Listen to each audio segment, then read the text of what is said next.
For this exercise, you'll need to download the Complex Shapes folder.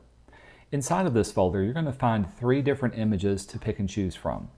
I want you to pick any 2 of these, and the other third one can be counted as a bonus credit. For the first one, you've got a light composition of basic shapes. The second one will be more of a darker composition. And then the third one will be kind of more of a challenge in that it doesn't have any basic shapes and that you'll have to really focus on where the lights and shadows fall on this particular form. Also, for this exercise, even though I'm giving it to you in black and white, I want all of your images to be in full color. The color choices can be all of yours. You can choose to do everything in one solid tone, or you can have different parts of the image be in different colors, but I want everything to be in some sort of color scheme rather than just in black and white. So to get started, let's launch Photoshop and create our new document. We'll go to File, down to New, and the name of this document should be Complex Shapes. This will be my first one. Be sure to add your name to the end of your document. The size of it needs to be a square 10 inches wide and 10 inches tall. Do make sure you're working in inches, and we will turn on artboards so that we can place our reference image off on its own artboard and have our working area someplace else. Keep your resolution high at 300. Make sure you're working in RGB color mode, and we can set the background contents. Instead of it being white, we can choose a specific color. In our case, let's set it to be a middle gray. We'll say OK to that. It doesn't have to be exactly 50%, or you could choose a specific color. For mine, I'm going to keep it middle gray for now. When you say Create, this will give us our first artboard. Also, make sure you have your Layers panel open up so that you can quickly and easily access that. And now let's load up our image. We'll go to File and Place Embedded. Locate the Complex Shapes folder, and for my example, I'm going to choose the first example. If you need to, you can hold down the Shift key and resize your image so that it fills your entire screen, but once you're ready to lock it in, choose the checkbox at the top. Then we can go to our Layers panel, choose your layer that has your example, and click on the lock icon so that we don't accidentally move it or paint on top of this. What we want to do is to create a base form layer for each of the different shapes that you have. Now, to form these out, there's 2 methods that we can use. I'm going to go back to my layers and let's create a new layer, and I'm going to call this the sphere base. For this one, I need to select the circular shape for my sphere. Now, the easiest way to do that is to choose our Elliptical Marquee tool. Make sure you're working in normal mode, and then I can zoom into it. Make sure to hold down the Shift key as you click and drag, and that'll give you a perfect circle. And then you can use your space bar to move it around and get it into place until the exact spherical form is selected. Now, if yours is off by a little bit, that's okay. It doesn't have to be 100% accurate. Once you've got the sphere selected, you can go to Edit, Fill, and then fill it in with whatever base color that you want it to be. In my case, I'm not going to do it 50% gray. Let's choose a specific color. I'm going to let this one be kind of a 50% green. I say OK to that. I filled that in. Now I've got the base sphere for that. You can go to Select and deselect it. To create a more complex shape like this cone, we may need to use 2 different kind of selection tools. First, let's go to our layers, create a new layer. I'm going to call this the cone base. There we go. Since the bottom portion of this is an elliptical and the top portion is kind of a straight triangle, I'm going to use 2 different selection tools. I've got my elliptical tool, so I'm going to click and drag, and then I can hold down my space bar and move this selection around until I get the exact edge of the bottom of this particular form. Again, it doesn't have to be 100% perfect as long as we get that basic contour, and when I let go you can see that it follows this bottom edge. Now, to add on to my selection to get the top portion of it, I'm going to use my Polygon Lasso tool. With this Lasso tool, it allows me to easily select straight edges, and I'm going to be working in add-on mode. Within this mode, wherever I click, it will add on to whatever selection I have. So if I was to zoom in at this bottom edge, I can click once here, then go up to the very top of my cone. Let's click again. Going back down to the bottom corner, And then when I return to here, you can see it turns into a 0, and then I've added on all of that. I've got the entire cone area selected.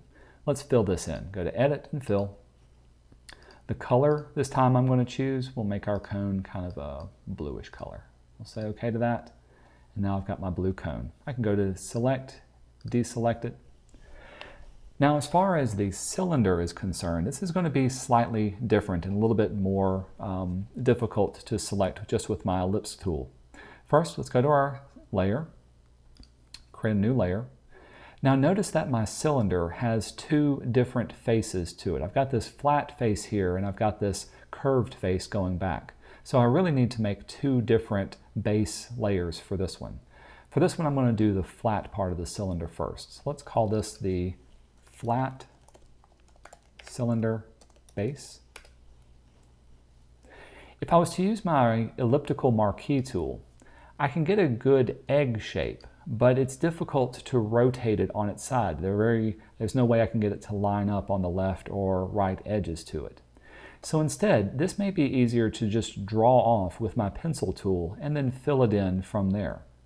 So the tool we're going to choose will be our pencil tool. This will give us a nice hard edge. That's the advantage of using a pencil tool. So we want to keep it relatively hard and the size of it relatively small. If you want, you can also turn on your pressure sensitivity. Then very carefully go around the edge of your cylinder base. I'm going to zoom in so I can see it. There we go. Make it a little bit smaller. Very carefully paint around the edge of it. Oops, I do need to load up a specific color, so let's choose our fill color. Maybe for this one we're going to make it something purple. There's that. And then go around and paint this particular portion. Now a good quick tip to use is if you hold down the Shift key, you can connect point to point. And so I don't have to constantly follow the edge too closely. I can do several hundred little points going all the way around it. Or if I wanted to, I can be a little bit more sketchy with my edge and do something like this. This tends to take forever. So I'm just going to go back to holding down my Shift key and doing point to point until I get that particular edge automatically selected.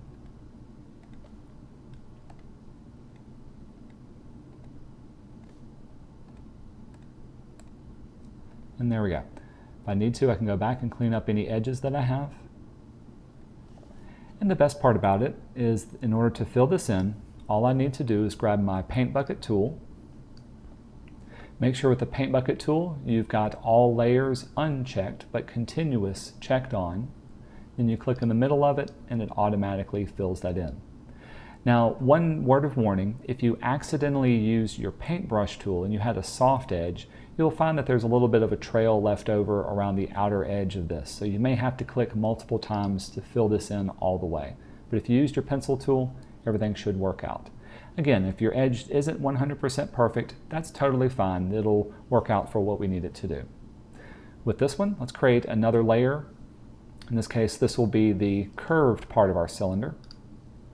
So I'll rename this Cylinder Curve. Curve cylinder base. We'll grab our pencil tool again. I'm going to zoom in. Since I've got a straight edge, I'm going to click once right here at the edge. Then I'm going to go all the way to this particular end, hold down Shift, and click again. Now it's okay that I'm going on top of this because remember I can always move my layers. Let's go on back and get this particular edge. Hold down Shift, click again, and it will connect between those two. Hold down Shift. Let's just do several little clickings, or then you can click and drag and get it to be slightly curved. Again, it's okay that I'm going across these because eventually I'll go back and I will paint on top of these and reorder all of my different areas. We'll go to this bottom edge, hold down Shift and click once. Hold down Shift and click to pick up the rest of this particular edge as well. And then finally connect it back to the top up here. Again, to fill this in, we'll go to our paint bucket tool, zoom in so we can see what we're working with. Click once on the inside of it and it's automatically filled in. Just so I can tell the difference between the foreground and the background of this cylinder, I'm going to change my color. Let's make this a slightly lighter color of purple. And I can fill that in. And then finally go to our layers panel, put it behind that cylinder layer, and then now it looks like it's behind that particular curve. But it's not behind the cone, so let's bring the cone in front of all of those. Now it's starting to look much, much better. Repeat this process for all of the different surfaces that are within your composition. When you're finished with this part, you should have a base color for all of the different three-dimensional shapes that you have.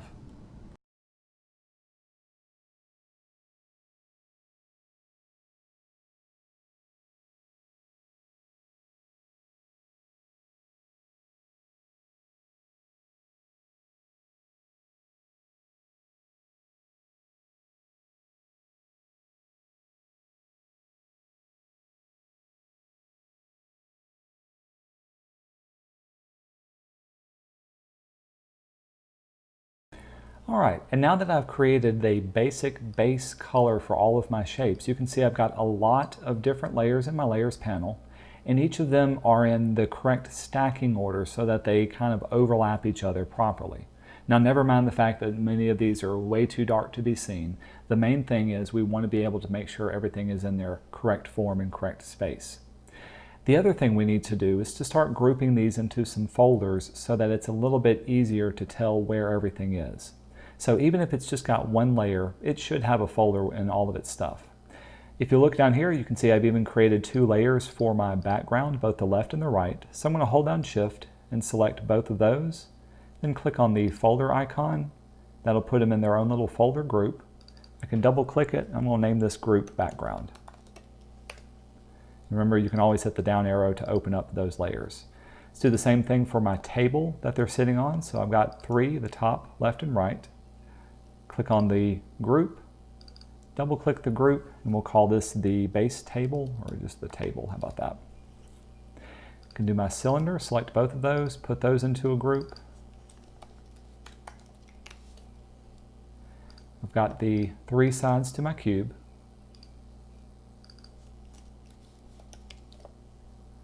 And then my sphere really only has 1 layer, but it should be in its own group as well because we're going to be adding the highlights and the cast shadows as well. So we'll group that one, close it up. Or actually, if it doesn't place it in a group, you can always click and drag it into the group. Let's call it the sphere.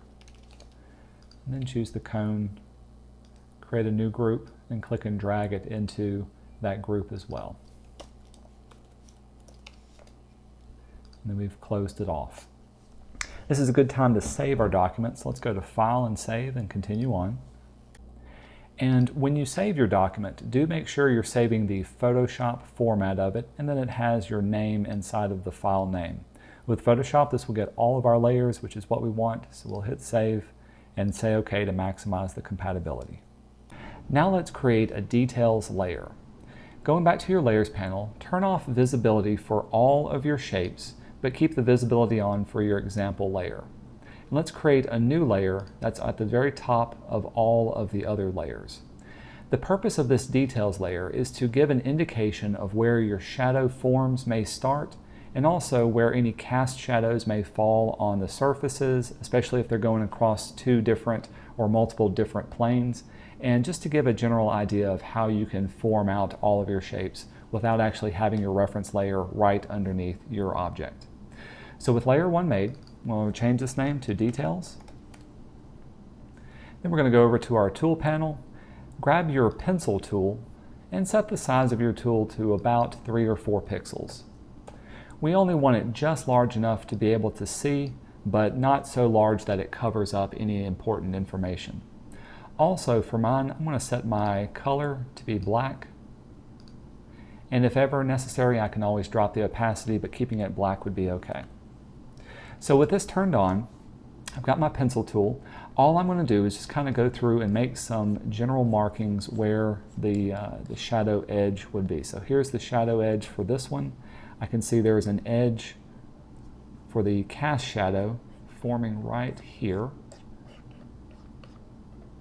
You can see it breaks right there. There's even kind of an inner core shadow, so maybe I'll give it a detail note for that one. For this, you can see the cast shadow starts right here and even kind of falls down this way. And you can see there's a clear, darker area up here and lighter area down here.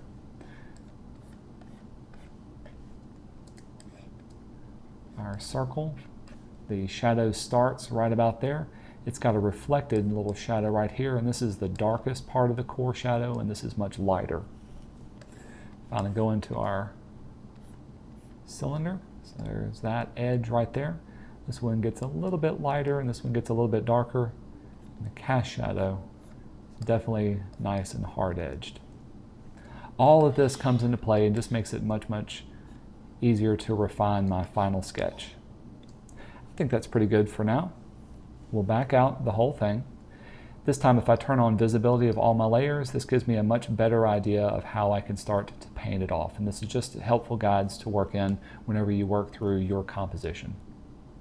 The final thing we need to do to set this up is to place our complex example and inside of its own artboard. So select the layer for your example photo, go up to your layer options and choose artboard from layers. It's going to ask it to give it a name, so in our case you can either leave it as artboard 2 or I'm just going to call this my reference layer.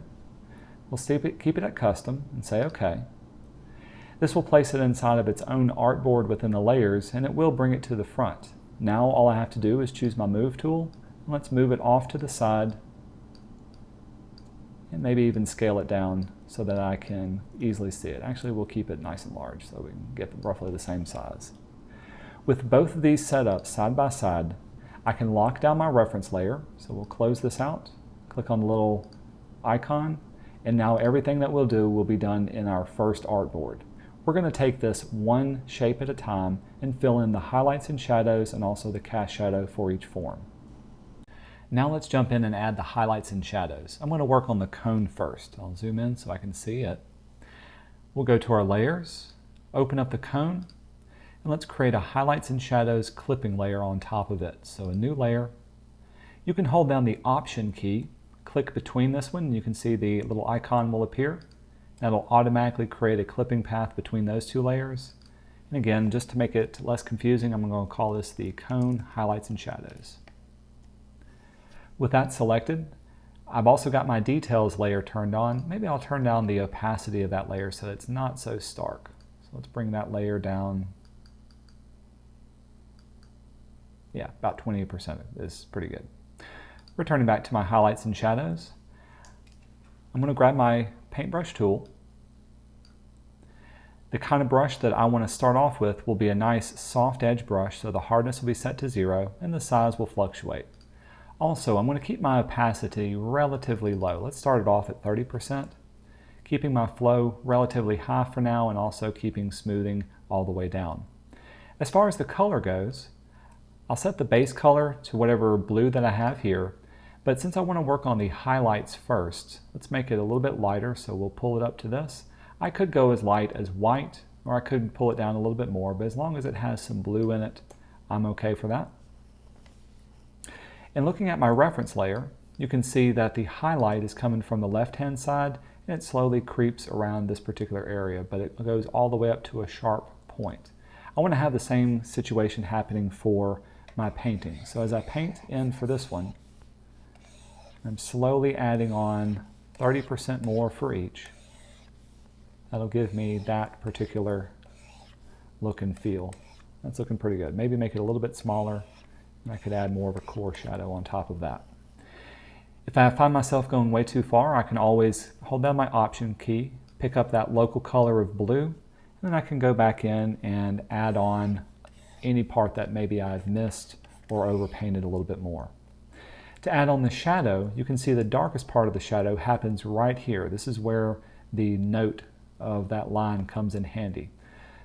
So I'll grab a darker blue, and we definitely still want it to fade from this particular blue into this darker blue, but I want the darkest edge to fall right where that line is. And so I'm slowly building it up and painting into that line.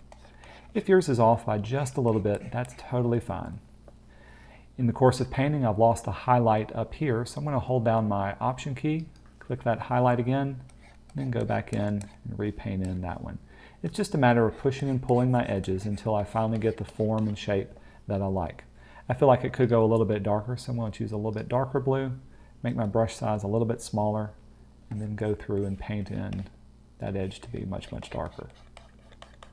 Very good. I'm liking the way that one looks, so we'll hold off on doing that. Going back to my cone layer, you can see my highlights and shadows are staying inside of my cone base, and so it's doing what I want for now.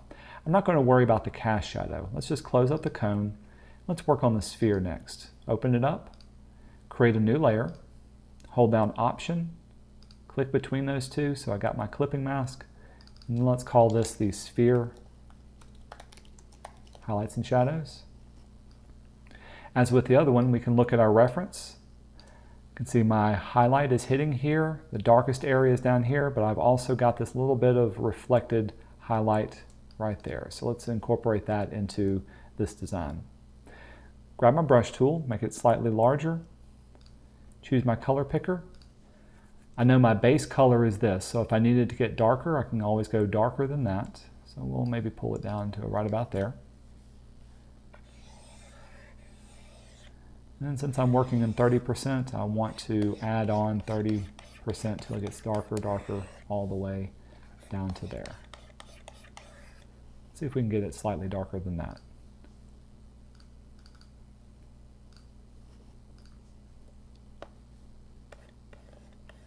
Much better.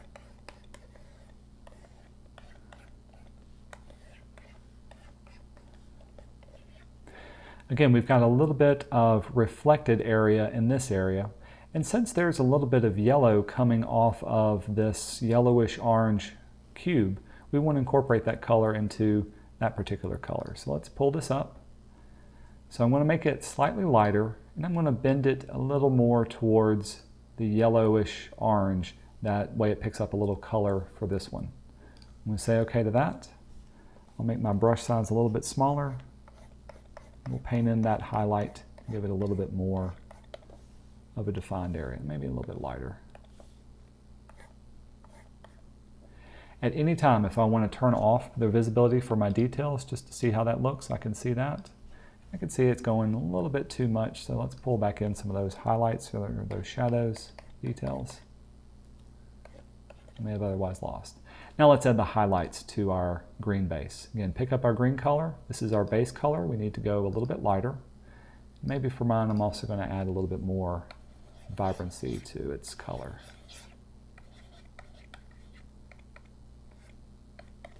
There's that. Maybe hit that at the bottom. Very good.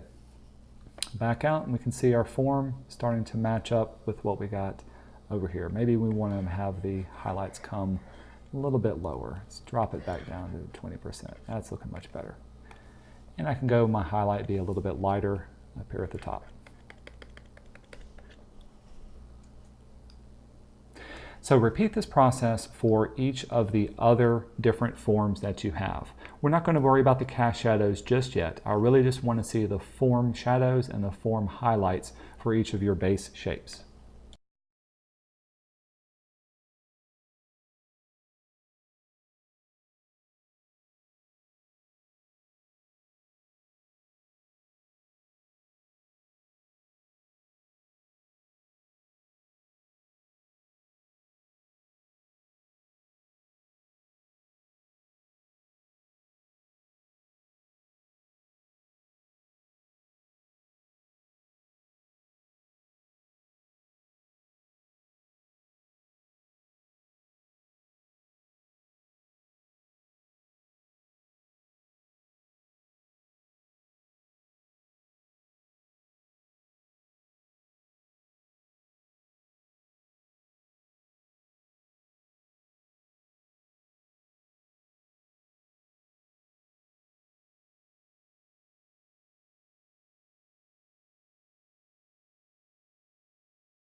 All right, now that we've finished up with the highlights and shadows of each of the forms, we can go back in and add the cast shadows for each of the different objects. As with the other ones, the cast shadows need to have their own layer. Let's start off with a cone. So I'm going to open up the cone folder, choose the cone base, and create a new layer. Now automatically it's going to place the layer on top of the layer that we have, so we're going to drag it below the cone base, and it doesn't have to be clipped inside of anything. We just want it to be behind that particular shape. I'm going to zoom in so we can see what we're working with. For the cone's cast shadow, it's kind of unique in that it's casting its shadow across the red of the base and also the yellowish orange of the cube. So it's changing two different colors, even though it's just the value that's really being cast onto it. So because of this, we're going to do something a little bit unique. Rather than working with the color that we're going to paint down, I'm going to work just in shades of gray, so just in our grayscale. I've got my brush tool still selected. I'm going to set the size of it much lower. And in my case, I'm going to choose a shadow that's about 50% gray, so not too dark but not too light. Again, if you look at your reference, it can get much, much darker, but you'll see why I'm working in the 50% for now. The next thing we're going to do involves our layer. Rather than working in a normal mode, select the layer that's below your cone base. By the way, we should name this the cone cast shadow, just to make sure we know what it's doing. But for that cast shadow base, we're going to change the layer mode to multiply. This will allow us to take whatever tone that we have and darken it or multiply it with the colors that are below it. Here's what that looks like. So now if I was to start painting onto the area, regardless if I'm painting on the red or the orange on top, it automatically picks up that tone and adds it into that particular shade.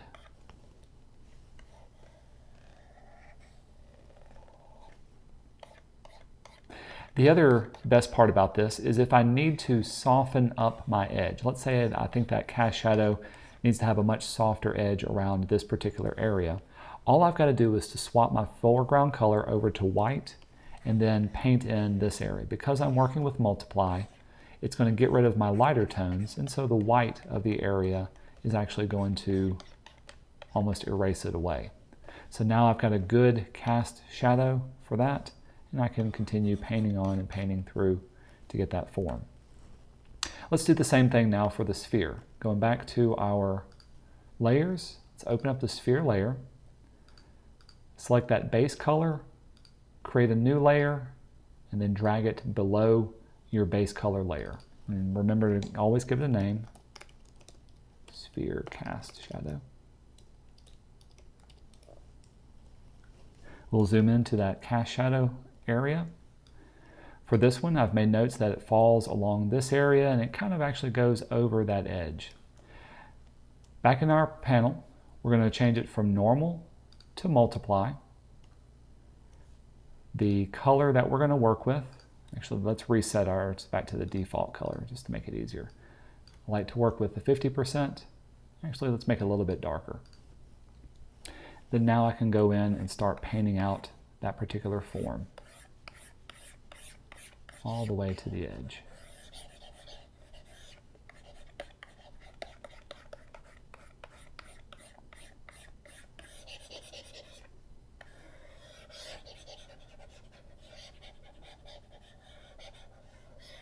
You can see that I am going over the sides of it a little bit too much. Let's make the shadows slightly darker. Remember, if you ever need to erase away, so let's say I wanted to get rid of this darker area, all I've got to do is to swap over to white. And in my case, I'm going to give my paintbrush a much harder edge. And then all I've got to do is to paint white along that particular edge. Let's pull it up to 100% white. And it will erase that away. Didn't do too good of a job. Let's see if I can do a little bit better. Much better.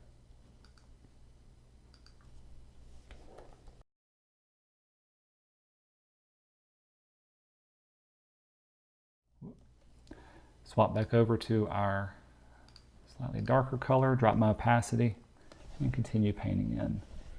that particular shape. I think that's actually too much. Let's swap back over to white. Again, it's okay to make mistakes on this. I'm not looking for 100% perfection. I'm really looking for you to use the correct tools and technique that it takes to form out this particular form.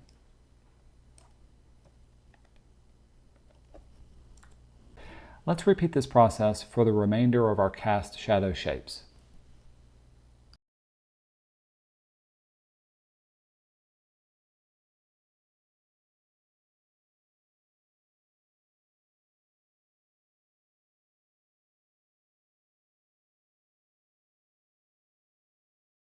Once you've finished up all of the highlights, shadows, and cast shadows, the last thing we need to do is return to our Layers panel. Let's go up to our Details panel and turn off visibility for it. So now that you can see your entire composition without anything in the way. To turn this in, let's go to File and save it down one more time. And you're going to upload the Photoshop file for this first composition. Then repeat the same process for the second composition. Remember, you can choose any other idea that you want. And if you want for bonus credit, you can do the third one on your own.